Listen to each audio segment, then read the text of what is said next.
అడుగు అడుగునా ధనదాహం, అధికారంపై అధిక మోహం, వ్యసనాలపై తగని వ్యామోహం.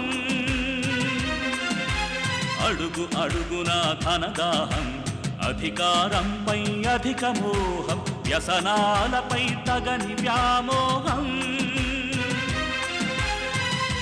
ఆధునిక సమాజమేవో ఆటవిక సమూహం, స్వార్థపరుల సందోహంలో ధర్మం ఉనికేవో సందేహం.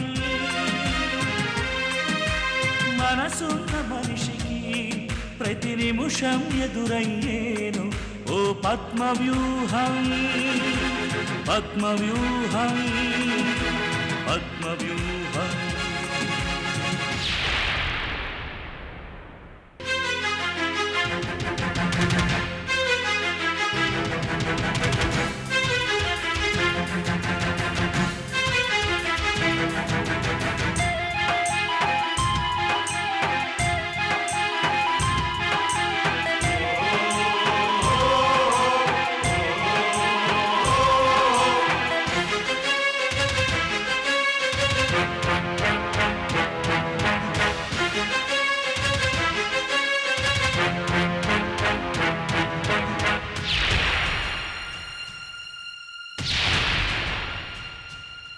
ప్రతి కదలిక వెనుక ఓ లాభానికై చింత, అవసరం లేకుంటే అరక్షణమైన నిలువరు నీ చెంత. ప్రతి కదలిక వెనుక ఓ లాభానికై చింత, అవసరం లేకుంటే అరక్షణమైన నిలువరు నీ చెంత. ఇది కన్నీటినే వేలం వేసే కసాయి సంత, ఇది కన్నీటినే వేలం వేసే కసాయి సంత.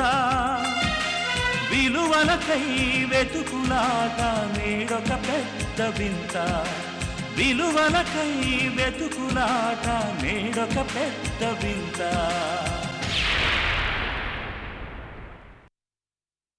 గౌరమ్మ బతుకున్నదని తెలిసాక నేను చూడకుండా ఉండలేనమ్మా. వెళ్ళి ఒక్కసారి గౌరమ్మను చూసొచ్చేస్తాను. కానీ డాక్టర్లు చెప్పందే నువ్వు కదలడానికి కూడా వీల్లేదు.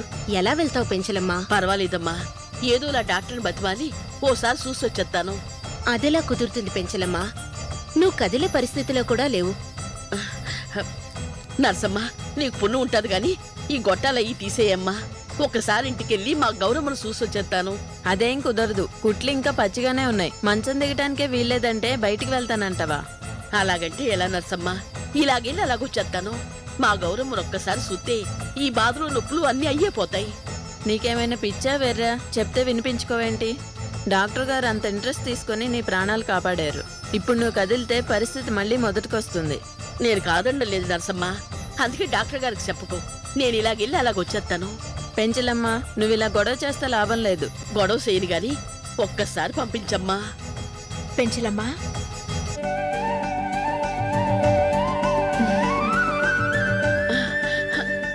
అమ్మా గౌరమ్మ, నువ్విలా గొడవ చేస్తావని నేనొచ్చాను.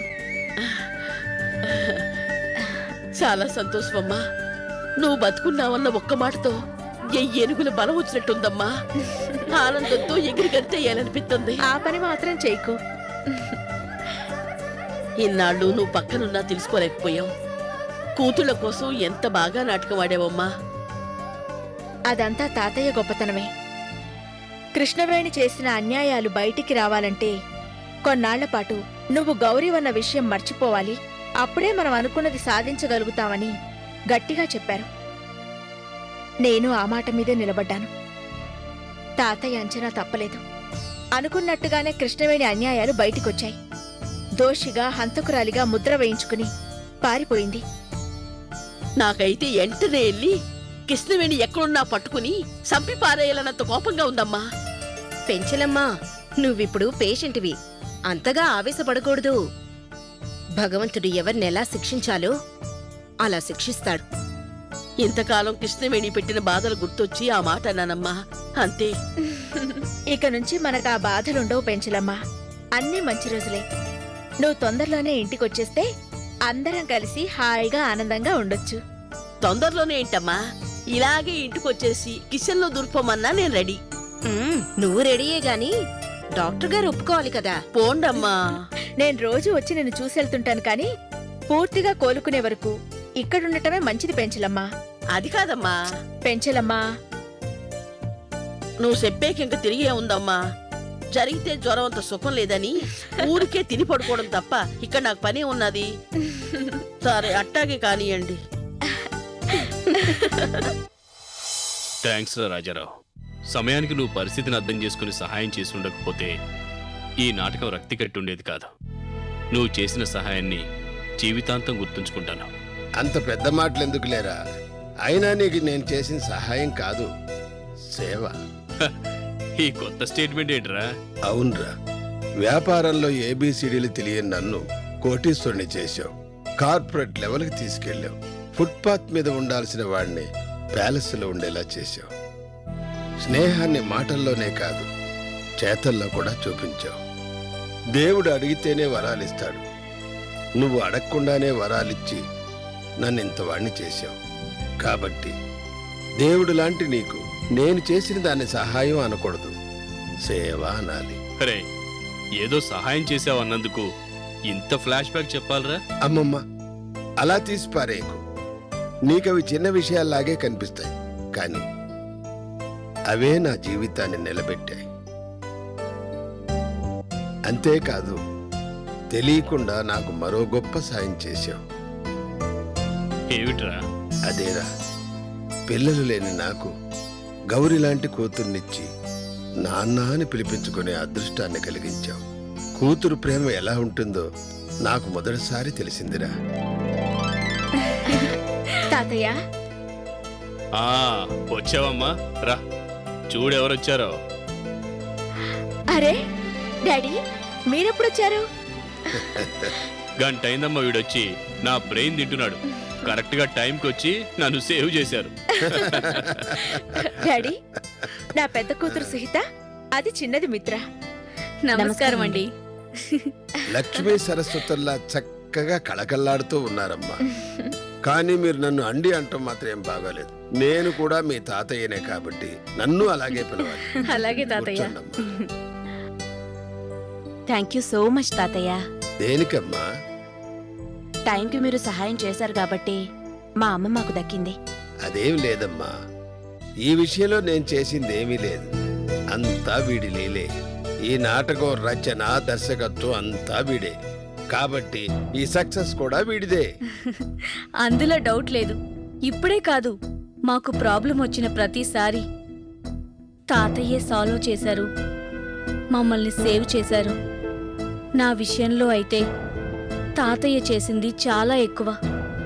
తాతయ్యని నేనెంత అవమానించినా, చేదరించుకున్నా, చీకొట్టినా, నేను తప్పుదారిలో వెళ్తున్నానని తెలిసిన ప్రతిసారి నన్ను సరైన దారిలో పెట్టారు. ఒక్క మిత్ర విషయంలోనే కాదు, మా అందరికీ ఏ ప్రాబ్లం వచ్చినా నేనున్నానని తాతయ్య ముందుకొచ్చి మమ్మల్ని ఆదుకున్నారు. నిజానికి తాతయ్యే పూనుకోకపోతే ఆ రోజు నిజంగానే మందుపాత్ర పేలి అమ్మ ఏమైపోయేదో తలుచుకోవడానికే భయంగా ఉంది.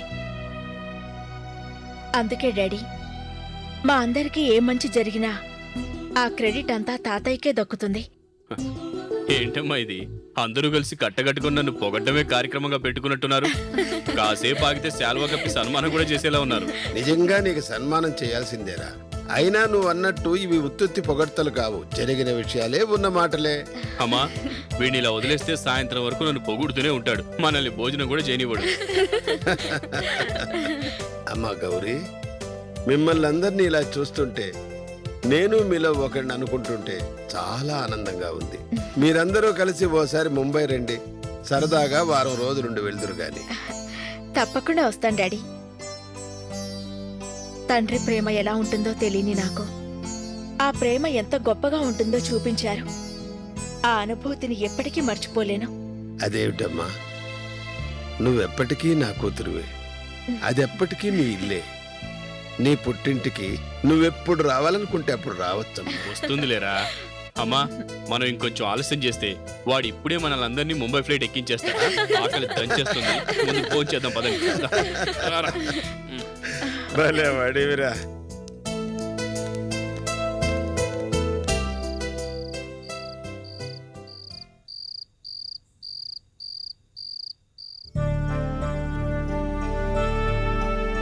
అమ్మా, చనిపోయామనుకున్న నువ్వు తిరిగి రావడం, పరిస్థితులు చక్కబడి మళ్ళీ మన ఇల్లు కళకళలాడ్డం, ఇదంతా ఏదో మిరాకిల్లా ఉంది.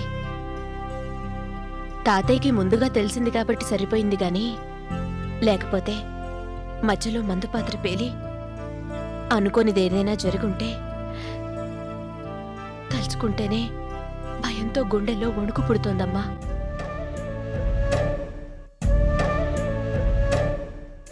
చనిపోయిన మనుషులు తిరిగి రావడం పురాణాల్లోనూ సినిమాల్లోనూ జరుగుతుంది. అలాంటిది అంత పెద్ద ప్రమాదం నుంచి నువ్వు బయటపడ్డావంటే అది మా అదృష్టమేనమ్మా. తాతయ్యని బయటందరూ నడిచే దేవుడంటారు. నిజంగా దేవుడేనమ్మా. లేకపోతే నువ్వు మాకు దక్కేదానివే కాదు. నిజమేనమ్మా. నన్ను నమ్మిన వాళ్ళ యోగక్షేమాలు నేనే చూస్తాను అని భగవద్గీతలో శ్రీకృష్ణుడు చెప్పినట్టు మన విషయంలో తాతయ్య ఆ మాట నిజం చేశారమ్మా. నాకు చిన్న అనుమానం అమ్మా. సొంత అమ్మవయ్యుండి మేం పక్కనే ఉన్నా కూడా ఆ విషయం మాకు చెప్పకుండా ఇన్నాళ్ళు ఎలా ఉండగలిగావు? తప్పలే సుహిత. ఒక లక్ష్యం సాధించాలనుకున్నప్పుడు మన పర్సనల్ ఎమోషన్స్, సెంటిమెంట్స్ అన్నీ పక్కన పెట్టాల్సిందే. అలా ఉండబట్టే అనుకున్నది సాధించగలిగాం. ఇన్నాళ్లుగా పోగొట్టుకున్న ఆనందాన్ని తిరిగి పొందగలిగాం. నిజమేనమ్మా.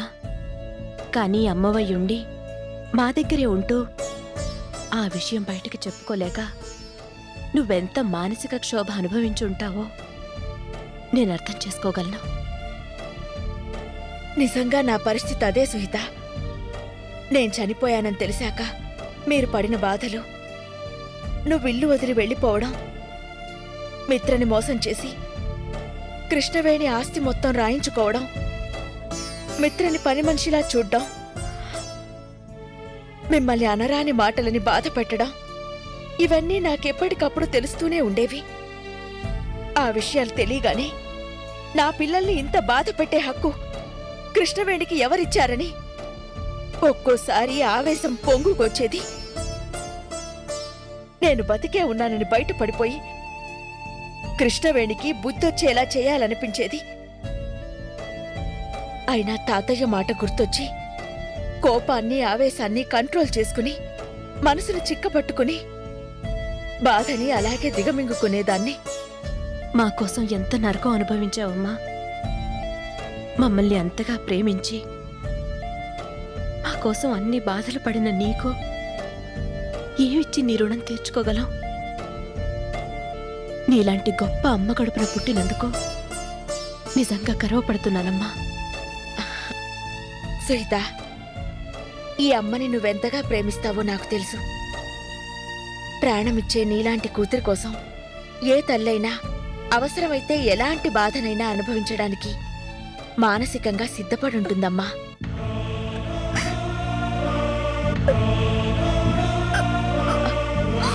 మిత్రా, ఏంటమ్మా? సుహితలా నీ దగ్గరకొచ్చి మనసు విప్పి మాట్లాడే హక్కు, అధికారం నాకు లేవమ్మా. నేనంత దుర్మార్గురాల్ని. ఏంటమ్మా ఇది? నేను బతుకున్నది నీ కన్నీళ్లు చూడ్డానికి కాదు, నీ కళ్ళల్లో ఆనందాన్ని నింపడానికి. నాకు తెలుసమ్మా, కానీ నీ ప్రేమను పొందే అర్హత నాకు లేదు, ఎప్పటికీ రాదు కూడా. మిత్రా, అవునమ్మా, ఏనాడు నిన్ను నేను అమ్మగా చూడలేదు, అమ్మా అని ప్రేమగా పిలవలేదు. నువ్వు నా కళ్ళు ముందు కనపడితే అసహ్యించుకునేదాన్ని. నా మంచి కోసం నువ్వేం చెప్పినా కసిరి కొట్టేదాన్ని. సంస్కారం అనే మాట కూడా మర్చిపోయి నోటికొచ్చినట్టల్లా మాట్లాడేదాన్ని. జన్మనిచ్చిన తల్లి వన్న కృతజ్ఞత కూడా లేదు. ప్రేమతో పెంచి ఇంత దాన్ని చేసావన్న ఇంగిత జ్ఞానం కూడా లేదు. కనీసం వయసులో పెద్దదాని వన్న గౌరవం కూడా లేదు. సాడిస్ట్ లా మారి నిన్ను హింసించడమే లక్ష్యంగా పెట్టుకున్నాను. అహంకారంతో నీకు నరకం చూపించాను. అమ్మ ప్రేమకు నేనిచ్చిన ప్రతిఫలం అది. కన్న తల్లికి నేనిచ్చిన కానుక అది.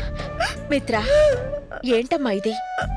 ఆనందంగా ఉండాల్సిన సమయంలో జరిగిపోయినవి తలుచుకుని బాధపడడం అనవసరం. లేదమ్మా, నీ మీదున్న ద్వేషంతోనే నీ బ్రతుకును మన కుటుంబాన్ని నాశనం చెయ్యాలనుకున్న కృష్ణవేణికి దగ్గరయ్యాను. ఆవిడ నిజ స్వరూపం తెలిసింది కాబట్టి సరిపోయింది, కానీ లేదంటే నిన్ను చంపే ప్రయత్నంలో నేను వాళ్లతో చేతులు కలుపుండేదాన్ని. అంత దుర్మార్గురాలనమ్మా నేను. అంత నీచానికి దిగజారి నాకు నిన్ను క్షమించమని అడిగే అర్హత కూడా నాకు లేదమ్మా. మిత్ర, ఊరుకోమ్మా. ఇవి కావాలని నువ్వు చేసిన తప్పులు కావు. నా మీద నీకున్న అసంతృప్తిని ఆసరాగా చేసుకుని బయట వాళ్ళు నీ చేత ఈ పనులన్నీ చేయించారు. ఆ విషయం నేను అర్థం చేసుకోగలను. ఎప్పుడూ ఆత్మవిశ్వాసంతో ధైర్యంగా ఉండే నీలో ఈ ఆత్మన్యూనత, అపరాధనా భావం నేను చూడలేను. మిత్ర ఎప్పటికీ మిత్రలానే ఉండాలి. ఊరుకోమ్మా. నన్ను ఆపకమ్మా. ఏడవని, ఇంకా ఏడవని, గుండె పగిలేలా ఏడవని. నేను చేసిన పాపాలు కొంతవరకైనా ఈ ఏడుపులో కొట్టుకుపోయేలా ఏడవని. ఊరుకో తల్లి. తెలుసో తెలియకో పిల్లలు తప్పు చేసినా క్షమించకపోతే అది తల్లి మనసు కాదమ్మా. ఒక మాట చెప్పనా? చుట్టూ ఉన్న మనుషులు, పరిస్థితుల వల్ల నువ్వు చెడ్డ పనులు చేశావేమో కానీ నువ్వు చెడ్డదానివి మాత్రం కాదు. ఇక్కడితో ఈ విషయాలన్నీ మర్చిపో. ఎప్పుడూ నవ్వుతూ తుళ్ళుతూ హాయిగా ఆనందంగా ఉండు. అమ్మగా నేను కోరుకునేది అదేనమ్మా. తల్లి మనసు ఎంత గొప్పదో మొదటిసారి చూస్తున్నానమ్మా. లోకంలో నాలాంటి చెడ్డ కూతుర్లుంటారేమో కానీ చెడ్డ తల్లులు మాత్రం ఉండరని నాకిప్పుడే తెలిసిందమ్మా. మిత్ర, అమ్మ చెప్పినట్టు నువ్వు మంచిదానివి కాబట్టే చివరికంతా మంచే జరిగింది. ఆ కృష్ణవేణి ఉచ్చులో నుంచి కూడా బయటపడగలిగావు. సో మనసులో ఉన్న చేదు జ్ఞాపకాలన్నీ తుడిచేసేయ్. ఎప్పట్లాగే బీ హ్యాపీ అండ్ cheerful. చక్కగా చెప్పావు సుహిత. ఈ ఇల్లు, ఆస్తులు, వ్యాపారాలు కాదమ్మా. బంగారం లాంటి నా కూతుళ్ళు మిత్ర, సుహితలే నాకు అసలైన ఆస్తి. ఇంతకన్నా ఆనందమేముంటుంది? సుహిత, ఇప్పటికే చాలా టైం అయింది. ఉదయాన్నే ఆఫీస్కి వెళ్ళాలి కదా, వెళ్ళి పడుకోండి. లేదమ్మా, ఈవేళ నీ దగ్గరే పడుకుంటాను. అవునమ్మా, నేను కూడా ఇక్కడే పడుకుంటాను. అలాగే.